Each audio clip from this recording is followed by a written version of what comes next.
का एक ऐसा मंजर है जिसे आप देखिएगा तो गौरवान्वित महसूस कीजिएगा। सिलवा पाए थे जींस और टी शर्ट, जींस और शर्ट में वो मंत्री पद का शपथ लिए। उपेंद्र कुशवाहा जी के पुत्र हैं, उन्होंने आज तक कोई चुनाव ही नहीं लड़े हैं क्योंकि उनका उम्र भी इसमें मंत्री पद बनाए जा सकते हैं। और एक बात आप देख रहे हैं लोकवाणी, मैं हूं एमके सर्राफ। दोस्तों, सभी को हमारे तरफ से चुनाव खत्म हो जाने के बाद, रिजल्ट परिणाम आ गए और सरकार का गठन हो जाने के बाद मैं आपके साथ उपस्थित हूं। दोस्तों, मेरे जो बैकग्राउंड में आप देख रहे हैं वो वही धरती है जहां भगवान राम ने जब अयोध्या जा रहे थे तो इसी स्थल पर, इसी जगह पर पहली बार उनका आगमन हुआ था। मैं वहीं खड़ा हूं।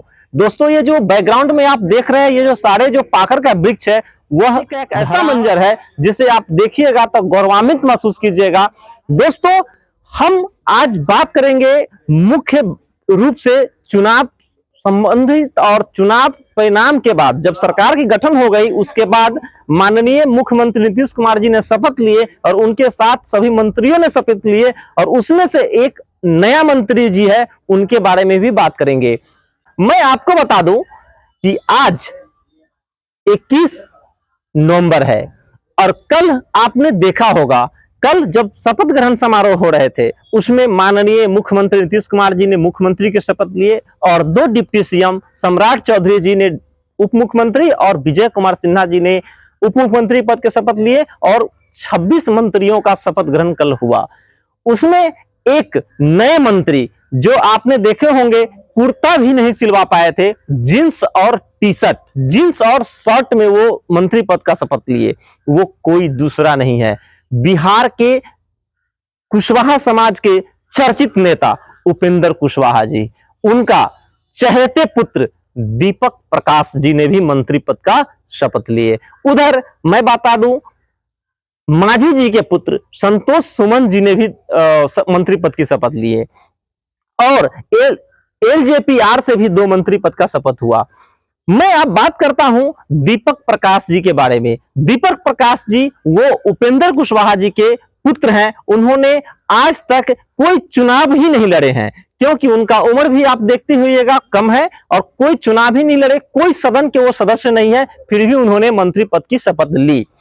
मैं इसके पीछे आपको बता दूं, भारतीय संविधान हमें कहती है कि कोई भी व्यक्ति सड़क से लेकर के सदन पहुंच सकता है, क्योंकि हमारे संविधान में यह वर्णित है कि कोई भी व्यक्ति, सड़क का व्यक्ति भी सदन में जा सकता है, क्योंकि संविधान में कुछ इनके लिए एक अनुच्छेद बनाया गया है। जैसे हमारे देश में दो सदन होते हैं, एक होते हैं लोकसभा और एक होते हैं सभा भी होती है हर एक राज्य में। दोस्तों, उसके लिए मैं बता दूं कि सबसे पहले संविधान में हमारा संविधान क्या कहता है। अनुच्छेद में लोकसभा के लिए मैं बता दूं तो लोकसभा के लिए 75(5) यानी 75(5) संविधान में अनुच्छेद में नियम है और एक अनुच्छेद है 164(4). 164(4) राज्यसभा जो विधानसभा होते हैं उनके लिए है और एक होता है 75(5) जो लोकसभा के लिए है। अगर लोकसभा में कोई भी व्यक्ति मंत्री पद की शपथ लेते हैं, कोई भी व्यक्ति अगर मंत्री पद की शपथ लेते हैं, अगर वो कोई किसी भी सदन के सदस्य नहीं है, न ही वो राज्यसभा सांसद है और न ही वो सांसद है, तो उन्हें नियम है कि 6 महीना के अंदर उन्हें कहीं से भी भारत की किसी भी कंस्टिट्यूएंसी से चुनाव जीत करके आना होगा या राज्यसभा का सांसद बनना पड़ेगा। ठीक उसी तरह विधानसभा में भी कोई भी व्यक्ति मंत्री बन सकता है।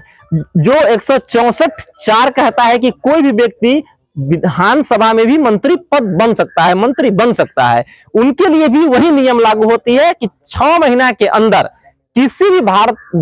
किसी भी राज्य के कोई भी विधानसभा क्षेत्र से उन्हें निर्वाचित होकर के सदन पहुंचना पड़ेगा या एमएलसी, उन्हें मनोनीत एमएलसी बना करके सदन में रखना पड़ेगा, तभी वो व्यक्ति मंत्री पद पर बने रह सकते हैं, नहीं तो उन्हें मंत्री पद 6 महीना के बाद छोड़ना पड़ेगा।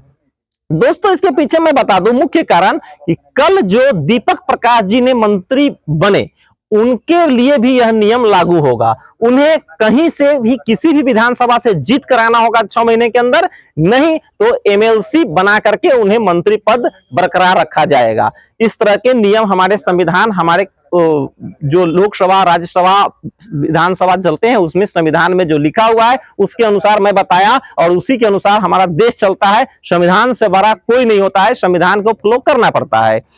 दोस्तों मैं एक बात और बता दूं, कल जो मंत्रिमंडल का गठन हुआ इसमें हमारे बिहार राज्य में 243 टोटल विधानसभा क्षेत्र है, उसमें उनका जो परसेंटेज होता है उसमें से 36 मंत्री बनते हैं, लेकिन कल उन्होंने 26 मंत्री शपथ लिए, 10 मंत्री और बनने हैं। जो मंत्रिमंडल का जब विस्तार होगा तो उसमें मंत्री पद बनाए जा सकते हैं। और एक बात मैं और बता दूं दोस्तों, आपने देखा होगा इस चुनाव में बहुत सारे ऐसे उम्मीदवार थे जिनको कहा जाता है कि जमानत जब्त हो गई। जमानत की मैं बात बता दूं आपको दोस्तों, जमानत क्या होती है और वो जब्त कैसे हो जाती है उसके बारे में मैं आपको थोड़ा सा चर्चाएं बता देता हूं।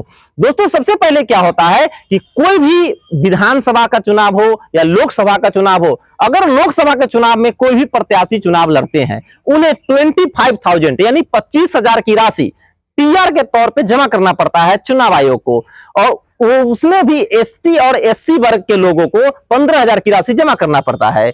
और उसी तरह से जब विधानसभा के चुनाव होते हैं उसमें 10,000 रुपया चुनाव आयोग को टीआर के तौर पर जमा करना पड़ता है और एससी और एसटी को 5,000 रुपया जमा करना पड़ता है। वह जमानत हो गई।